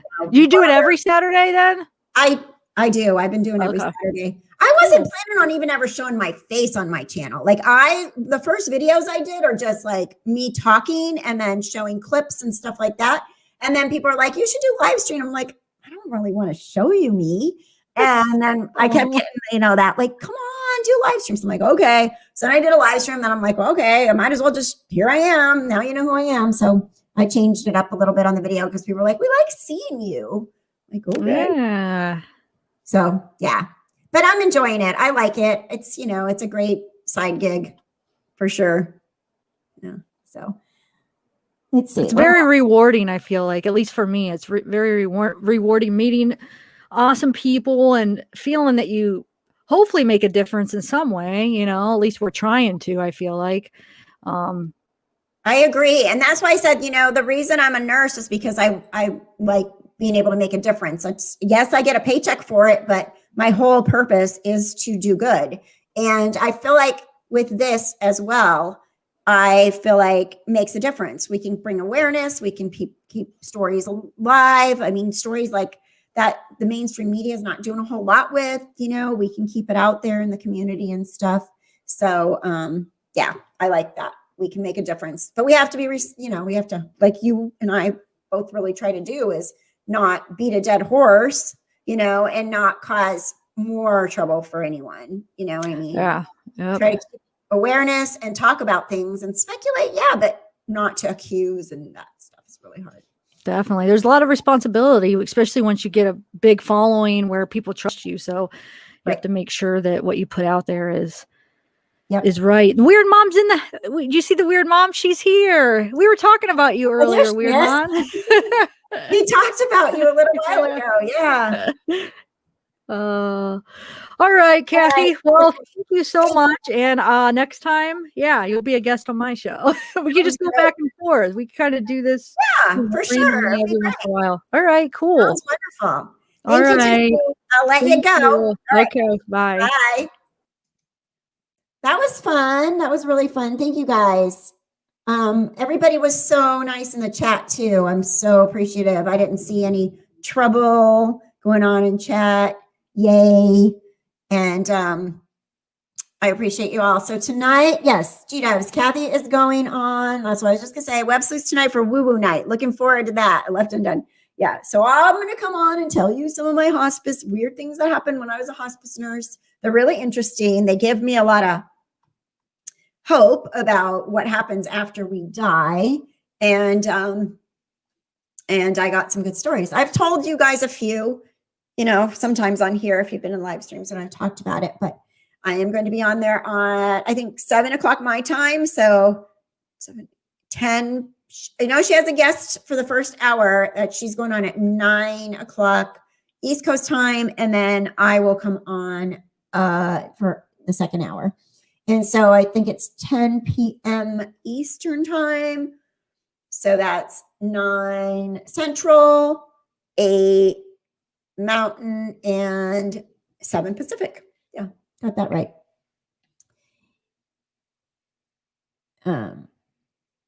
So it should be fun. Talk about that stuff. It's interesting.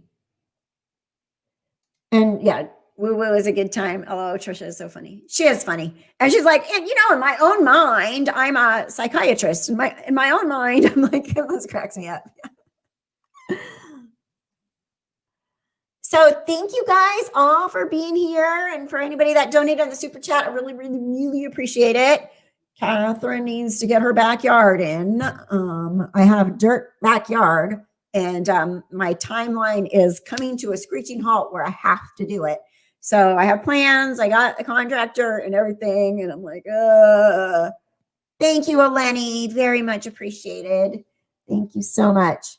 And they're going to start construction on it eventually, but I'm going to have to sell my microphone and my camera pretty soon to get it done. But I do appreciate you guys. And thanks so much for being here. And anybody else have anything before we go? Oh, really, Tina? Okay, she said, me, my aunt, and grandmother are all left-handed. See, some people have a lot of lefties in their family. Am I going to film the construction? I should, right? Because right now it's just big dirt. If you saw my scatterbrained I just figured out that you could do stories on YouTube. And I didn't know that it was only limited each clip to 30 seconds. So I actually uploaded the clips after I made them on my phone. And it all gets all jumbled and cut up. And I'm like, my yard is a desert. What am I going to do? I am going to extend my patio out almost to the wall. And then on thank you, Dells. Thank you very much for the donation. Thank you. And then I'm going to put grass because the dog has already picked a spot where she likes to go. So I'm going to put some grass in that one area. I'm going to put vines and plants back there and succulents and rocks, big rocks and stuff. And then gravel area on the one side, because on the when and if I can ever afford it, on the one side, I'm going to put a soaking pool. The backyard's not big, but it's like a big jacuzzi, and that'll be down the road. That'll be years down the road. But I'm going to leave the one side with just gravel, and so I can put that in someday when I actually retire or something. I'm going to leave that side. But yeah, I'm going to put, more like desert landscaping, plants, vines, plants that grow out here, and extend the patio all the way out. So that, because the patio is covered, with the house, but I'm going to extend it out so I can, my son just used artificial turf in the dog spot part. So it's easy. Yeah. But here's the thing. Someone told me I'm out in the desert. It's like 120 degrees in the summer. She'll burn her feet on artificial turf. I was like, oh man, that won't work. I don't need to be taking her to the doctor for burnt feet. And she doesn't like, wearing shoes. I don't know why. Lou, why don't you like wearing shoes? She just doesn't. She's like, she likes to go barefoot. You want to send me some plants now? Yeah, love plants. Thank you so much. I am a nurse during these times. I really appreciate it. I am getting any type of moss you can put. We're going to put Bermuda grass. Bermuda grass. Oh, I love the smell of jasmine. I love it. Night blooming jasmine. Oh my gosh, is one of my favorite smells for sure. So I am getting in my first vaccine. I should record it for you guys so you can see. I'm getting my first dose of my COVID-19 vaccine on next Sunday. And then I'll get the next dose, I think 21 or 28 days later. And I'll let you know what kind of side effects I have, if I feel that I feel sick or whatever. But I will let you know, because I am taking one for the team and I am going to go ahead and get the vaccine for sure. DC Babs got your first dose a week ago. And I heard the second dose, people felt a lot more tired and kind of yucky after the second dose than the first. Did you have any symptoms afterwards? But your feet are nudists. I know, mine too. I never wear shoes. When I lived up in Oregon, I was like, oh, frick, I wear shoes. I either wear flip-flops or I have my Havanias. That's it. That's pretty much where I wear year round, cold, warm, or whatever. But I couldn't up in Oregon because it was just a little bit too cold for that in the winter. And Michelle got hers. I know that. Michelle, you got yours. And Michelle got a little reaction, but she was okay, right? Michelle, you're still breathing and alive and well so far. Several days in. You had 0 symptoms. Yeah. And a lot of my, okay, so the second dose, you get symptoms if you have COVID. If you've had COVID, they're not as bad. You're on a waiting list for COVID. So my friends that are bedside, they got it. The hospital provided it and they all got it. And they said the second dose, they said, try to do the second dose if you're not going to have to go to work the next day. So I figure I'll do a second dose, like hopefully on a Friday, because they said they just felt really sleepy and tired for a couple of days. You're dialysis dependent, so I'll get my vaccine when it's available. Tired first, yeah. Yeah, but then you took Benadryl too, right, Michelle? So lots of people had COVID and survived. Will at 411 now had it. Yeah, I mean, Draper Brothers, Tyson had it. Shoot, a lot of people had it. So the people I know all did pretty good with that. My oldest son insists he has it right now, but he said he got tested and tested positive, but that was like 2 weeks ago. So I think he's still playing the I still have it card and he's fine. But you'd have to, I mean, you guys met him once. Let's see. Dr. Fauci said Johnson & Johnson 1 vaccine should be approved soon. Good to know. I'm getting the Moderna. I know that for sure. That's the one I'm getting. And then, before I go, as far as like there is going to be a new hearing for the Daybell case, February 17th at 9:30 a.m. The motion to compel, which I'm not super duper clear on that. I watched Scott Reich explain it. And he has a good video up that he put up yesterday that explains the motion to compel and what it all means. So if you really want to understand that, go to his channel because I don't explain it. My son lives with his girlfriend. She got it. He didn't. I think that's weird. Yeah. One of my best friends, her husband got it. Didn't have any symptoms at all. And he's not in the greatest health. Like he has a pacemaker and stuff. No symptoms. They all tested before. She may even be here. They all tested because they were going to have a family get together over the holidays and they wanted to all test. So they tested. He came up positive twice. She came up negative and she never got it, but he never had any symptoms either, and he's like 60. So, my friend in the UK had it. He's okay. He's in a wheelchair in a nursing home. Okay. It's been delayed in Australia. It was supposed to roll out in March. Oh. My husband and I both had COVID during Thanksgiving, now waiting for our 90 days to be over to get the shots. Yeah, you're supposed to have to wait like the 90 days. Your school bus driver is out with COVID. Hope he's okay. Me too.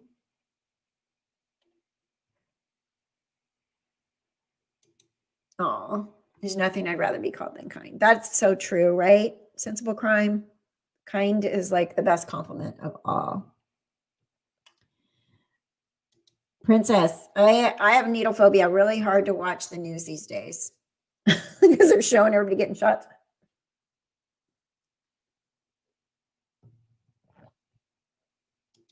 This is live. We are live right now. We're just wrapping things up though after ZAV girl left. Let's see. I just received my first Moderna vaccine, just achy arm for a couple of days. Not bad at all. I always get a really sore arm. I don't know. I have like, well, they're fatter than they used to be, but I always had like super skinny arms. And for whatever reason, shots always leave me with those. I feel like I got punched like total Charlie horse in my arm after every flu shot, after every tetanus shot, after everything for like days. I always had that. I had a needle phobia until I caught the flu. Now I face the fear because I never went the flu again. It was the only time I prayed for death. Yeah, the flu is nasty. And that the last time, the 1 year I did not get my flu shot, I got the flu too. And I was so sick.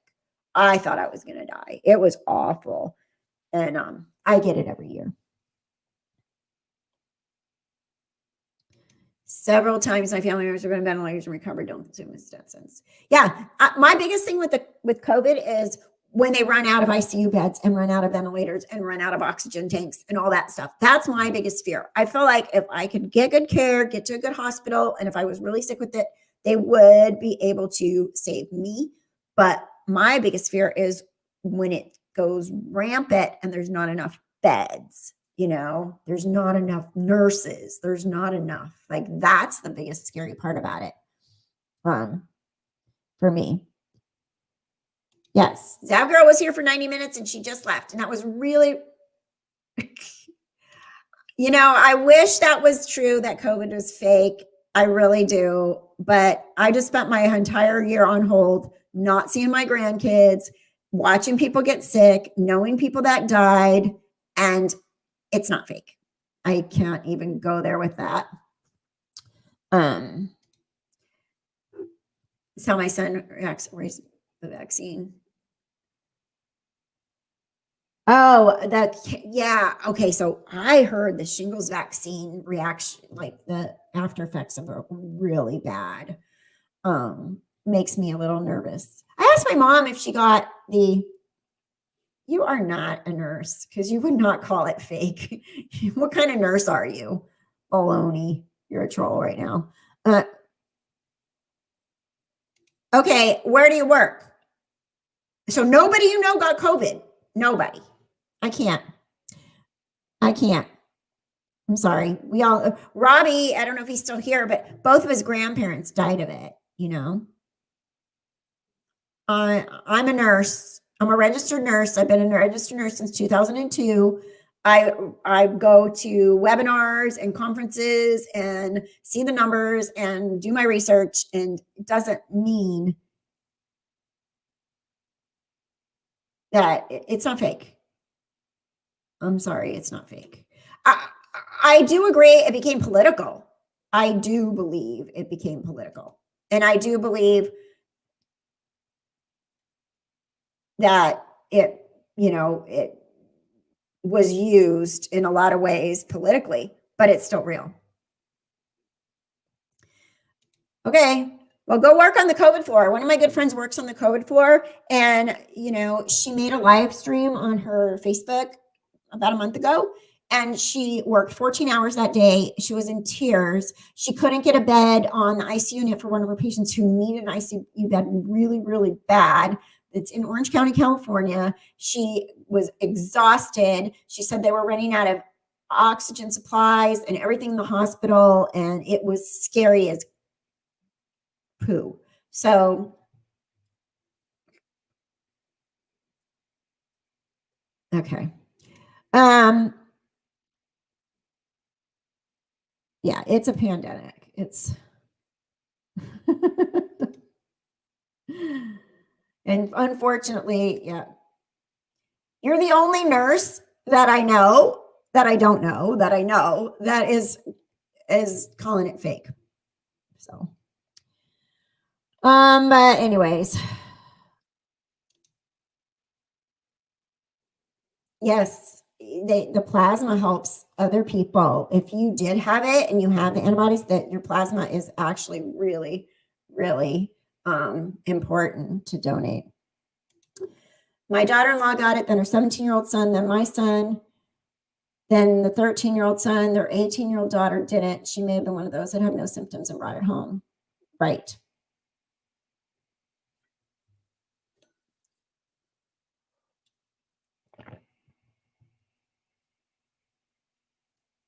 You lost your left eye to shingles? Oh my gosh, my friend's mom had it really bad in her ear.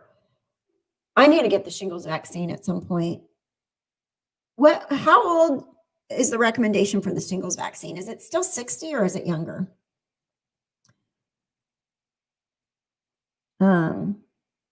That's awful, Jenny. Shingles can be bad. It affects all the nerves. Oh my gosh. And it's supposedly so painful too.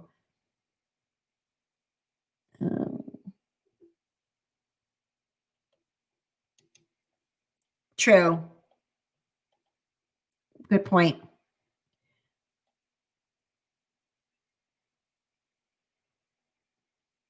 Okay. Michelle, are you here? Can you please boot Lily Bell, who's acting like an asshole and now calling me names?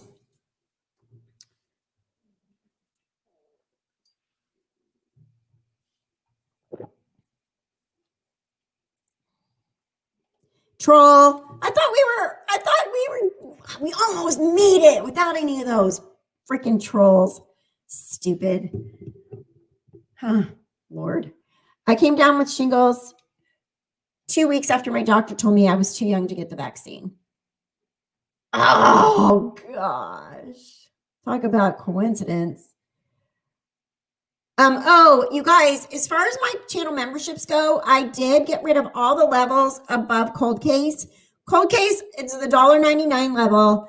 I just want to give everybody the same thing. And, the money isn't the most important part. You guys that are members all have access to our Discord channel. You will do monthly happy hour. I'm going to only go down to once a month on the happy hour, but every Sunday night in Discord, we're doing movie night. We will still talk about the Dior case. And I will still go ahead and do, like, for merchandise, some coupon codes and stuff. I'll continue to do that, and polls and stuff. But if you want to rejoin, you got reimbursed, the only level anymore is cold case. It's $1.99, and it's just really for me to keep the people that are really my loyal subscribers and stuff, just to give you guys something extra. But we'll still do happy hour, movie night, everything.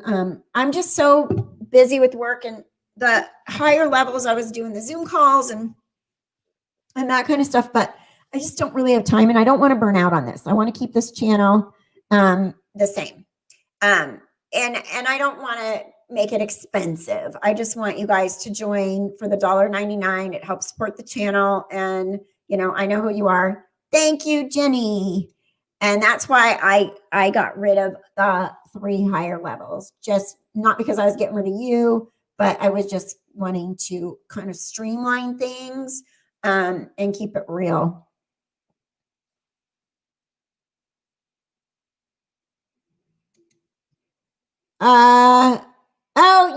You know what? You probably are. Well, that's weird. It just said you're a new member. I don't know. Sometimes this stuff is just crazy. But I did get rid of the other levels. I got rid of everything that was above the $1.99 level, because I just want to give everybody the same perks and not make it expensive. I mean, if you really feel like you want to donate more, then PayPal or Patreon or, super chats or whatever. But, as far as, like, just for you guys that are been here and been my members. I didn't boot you. I just lowered it to only one level. And it asked me if I wanted to give you guys a refund. And that I put yes, because I wanted to give you guys a refund. There you go. Now everybody's rejoining. But yeah, that was the whole point of it. And sorry if it was confusing. It didn't really give me a way to explain, but it's cold case is the only one. And I just think that's fair, and who knows,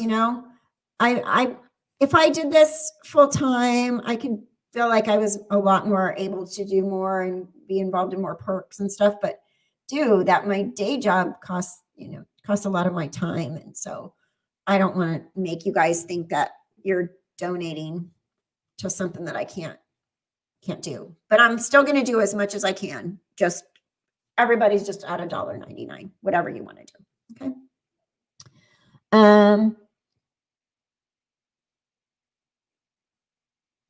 All right. Thank you, Tina. Yes, it is definitely very, very real. Thank you so much for saying that. Now that you two are together, don't let the trolls bring you down. You both wear the crown. Just remind them of that. Thank you very much. She's a Buckeye. Hey, I forgot to tell her that I'm from Ohio. All my family's in Ohio. I was born there. Every family gathering, reunion, wedding, funeral, I have to go to Ohio. My grandparents owned one of the very first original Cincinnati chili parlors, because that was actually Greek. And that's how I was raised. My grandparents had a restaurant downstairs, and their chili parlor was their restaurant. And then eventually, all the bigger chains came in and stuff too, like Skyline and all that. But I am Cincinnati born. And then we moved when I was a kid, but we've always gone back my whole entire life, because I'm Greek, and I have a big fat Greek family for real. Thank you, Fun to Cruise, for the super sticker. Thank you, Flame Lily, for the super sticker. And so anyways, yeah. So I forgot to tell her that I'm actually from Ohio. I remember when I was in like first grade, every year when I was in elementary school, when I was really little, they'd give us an actual Buckeye tree to go plant in our yard when we were kids. Let's see, weird mom. I got chicken pox at least twice. I remember having a third time, but they kept saying it was impossible at first until I got it again. Then 2 years later, again. I was 17 when I first got shingles. Oh my gosh. That's crazy. A third time. You weird mom, you have a weird immune system. My granny is Greek and Egyptian. Yep, we're Greek. My dad was born and raised there. My mom was born in Ohio. My grandparents immigrated to the United States back in the 1930s on my mom's side, and on my dad's side later, like the 40s. And all of my family is, my great grandparents and stuff are all buried in Cincinnati in the Spring something cemetery. So it's really cool to go, see all that. Susan, hello. Thank you. Yeah, so I did screw up the channel memberships, and thank you guys for rejoining. Appreciate it very much. Oh yeah, we share the Orthodox Church. You are Russian. My daughter-in-law is Russian Orthodox. She was in Russia until I think she moved here when she was 12. And yes, we do. We share the Orthodox Church. And Eleni out there, she's Greek. That's a Greek name, huh? Eleni. So weird mom. I got measles despite having been vaccinated. I blame alcohol fetal syndrome, but I don't know why I have so many issues. You had fetal alcohol syndrome?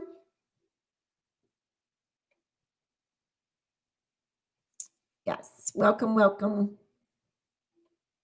My grandfather was Russian Orthodox. All I can remember is being overwhelmed by the Incense. Oh, the church incense. I know. A lot of people are like, woo. When I was in Greece, we went and into the churches, and although they have all the little tiny chapels all over the little towns and stuff, like you go out your door and there's one. They all have the incense going. 2 Christmases. Yeah. 2 Easters. We have 2 Easters. Weird mom. My mom drank like a fish. I wound up growing up in foster care. Did you really? Oh, wow. Interesting.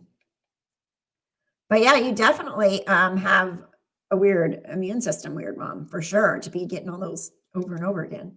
Greece is beautiful on my bucket list. I went there one time.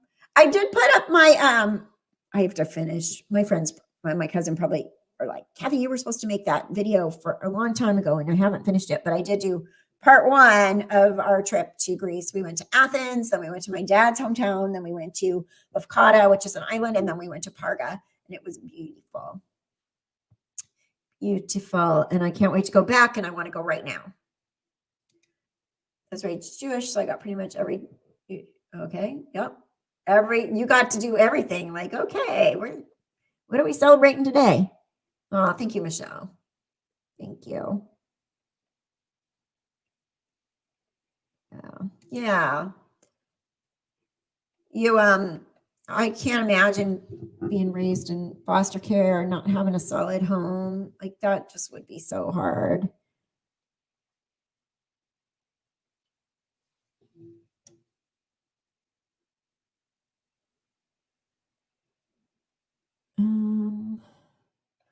All right, so almost 12:30 here. That was a 2-hour, and I was like, thank you guys so much for being here with ZAV girl with Tiffany here. That I really appreciate it, and everybody was also super welcoming and nice and kind, and thank you. And I look forward to maybe hopefully go on her show as well.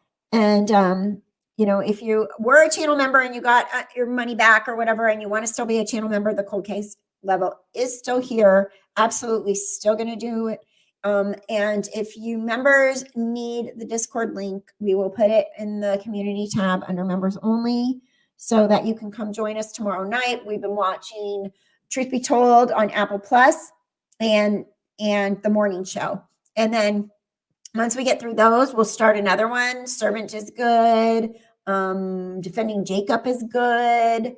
There's plenty of other shows, and I got all this stuff. So it's kind of fun to sit there and watch with other people. So,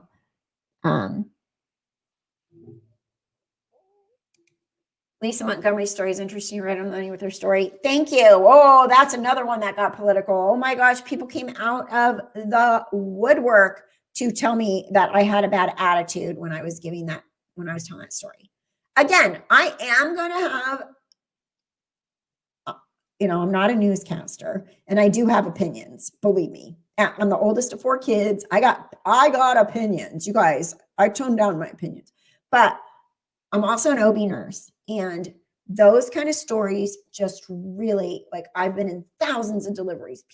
I've been in fetal demises, like stillborns, and it just tears my heart at somebody that can come kill a mom that's super 8 months pregnant, excited to have this new baby, young person, and just rip the baby out of their womb, leave her there, let her die, and steal the kid and go, with her husband. Like, that took pre-planning. She made friends with that person. So in my opinion, I cannot be like, oh, poor Lisa, she was so abused, so we can feel sorry for her. No, she knew enough to premeditate that entire thing, what she did. Yeah, she was jacked up in the head, but not so jacked up that she didn't know what she was doing.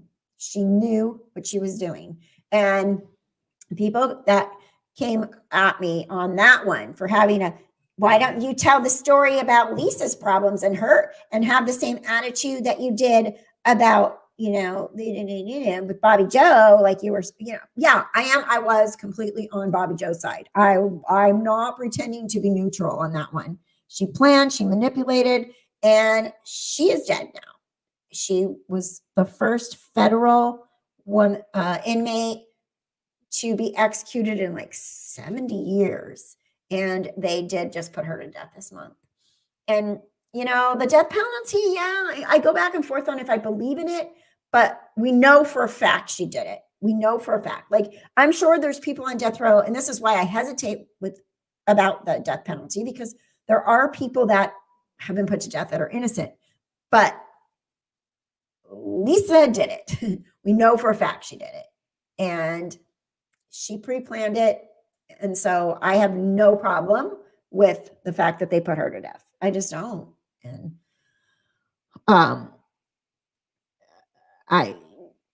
it would be hard to make that decision. Absolutely. I don't want to make that decision for sure. But the system, you know, they went through the trials. She went through all her appeal processes, everything. You know, it's been what, 20 years or no, no, not 20 years, because her daughter's only like 16. It's been like 16 years or something like that. And I mean, it's horrible. I wouldn't want to make that decision either. But we know for a fact that she did do it and that she was actually bad woman, bad. Oh, thank you, Jenny. I'm glad. And yes, you are always welcome here. Thank you. The death penalty needs to be reserved for absolute monsters and not used for every murder case. Yeah, I agree. And I also do think if we take it away, people are like, oh, it's not a deterrent. Like, people don't go, oh, I'm not going to murder somebody because I might get the death penalty. I think it's a good negotiating tool to get people to confess and to say, okay, I'm going to plea bargain this.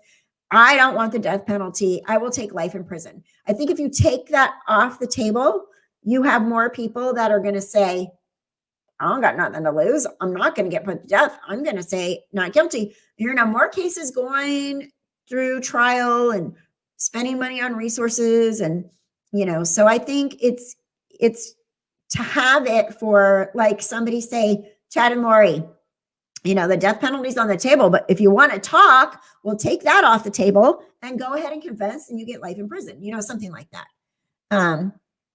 So I don't like the idea that they want to just take it away, because I think it's a good bargaining tool for people to just come forward and go, okay, let me just tell you what I did and I'll take life in prison, you know? So that's my opinion. And, you know, somebody will crucify me for it because clearly,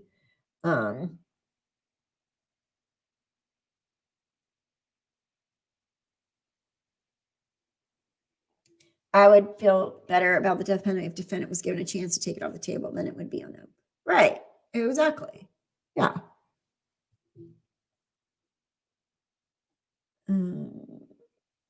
Life in prison looks good on some people.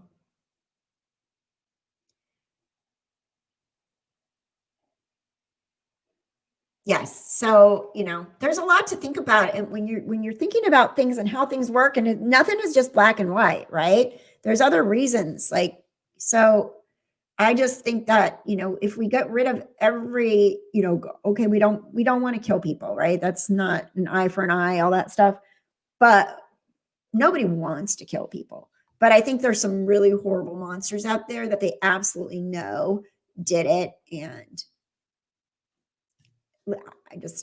I don't know. It's tough. It's an ethical dilemma for sure. Yeah, something's going on with the Scott Peterson case. I swear, some of these cases never go away. In the UK, we have some murderers who deserve the death penalty, but we don't have death penalty there. Yeah, Canada doesn't either, right? So I like it as a bargaining chip myself, personally. Give people a chance to say, okay, I'm going to go ahead and just tell you what happened, put me away for life. Just don't send me on death row. There's a Netflix show strictly on death row inmates. It's pretty interesting. Have you guys seen that? I didn't watch the whole thing, but I watched some of the episodes.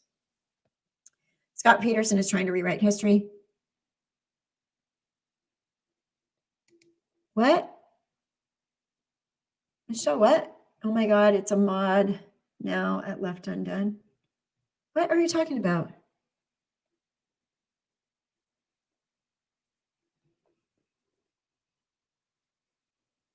you know, the United States is its own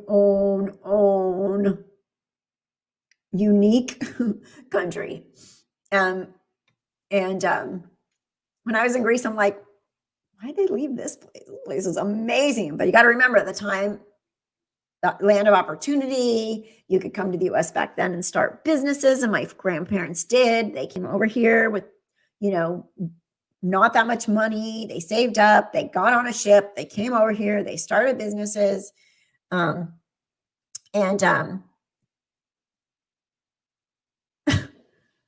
is she talking about, Lenny?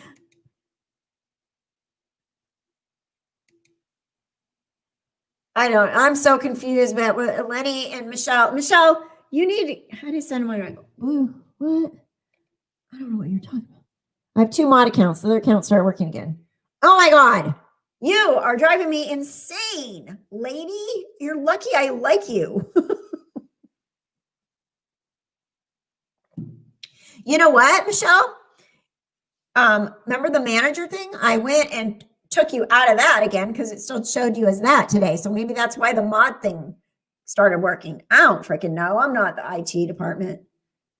The IT department is on vacation permanently. You guys have IT issues. You got to figure it out on your own. Dude.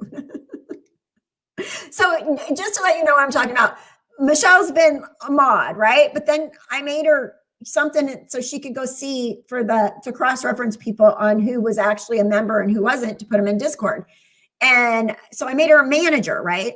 So when I made her a manager, I guess her mod thing got taken away. So then she was freaking out because she couldn't have the wrench in here because she's a good mod and she does her job and she conks people on the head and gets rid of them when they need to be getting rid of and booted out of here. And so Michelle literally was like, I got a new account so I can be a mod again. Make it a mod. This morning I wake up to like 15,000 messages from Michelle saying, did you make me a mod yet? And I'm like, dude, I haven't even had my freaking coffee yet. She's lucky I love her. And so so then I went in there today and I saw that she was still a manager. So I extra out a manager, made her new account a mod. And now she's like, oh my God, I'm a mod everywhere. Oh my God. Oh my God. Oh goodness gracious. Dude, bye Chris. Thank you for being here. I guess we're in a kind of a chatty mood today, but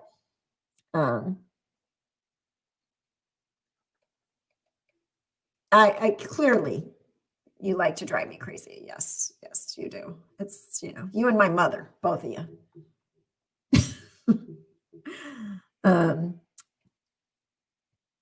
All right, before we go, because I'm getting hungry. I didn't eat anything today. I'm going to lose my 10 pounds that I've been trying to lose for 6 months. But I need to eat. Otherwise, it's not going to go away. It's just going to. It's a second cup of coffee, too.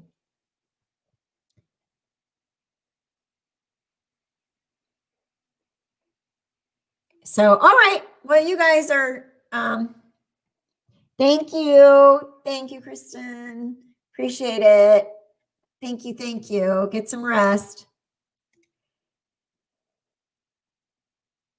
You're welcome. Thank you, Lisa. Sorry about that. It was super weird, but the other day I was just kind of trying to think about the things in my life that are stressing me out and causing me issues. And I thought, you know what, just make everybody just the $1.99. Just everybody just be the $1.99. So appreciate you joining and thank you. And sorry about that confusion, but I want you guys all here if you want to join.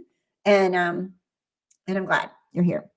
Thank you, everybody. Okay. I will be on Web Sleuths tonight.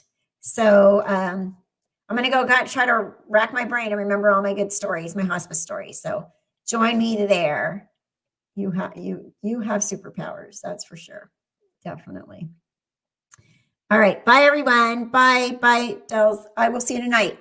Whoever wants to go, don't forget, Web Sleuths tonight, 7 p.m. Pacific. You will get to hear my hospice stories on her woo-woo Saturday night. Have a wonderful day. Take care. Bye. Thanks again, everybody that donated. I really appreciate you and all my Patreons and all of my members. Great. Thank you. Thank you. And all my subscribers, everybody, thanks. Have a great day. Enjoy your weekend. Oh, thank you, DC Bobs. So, oh, before I go, Michelle, we'll get the Discord link and put it in the community tab so you can join us in Discord if you're a member. Okay. All right. Bye, everybody.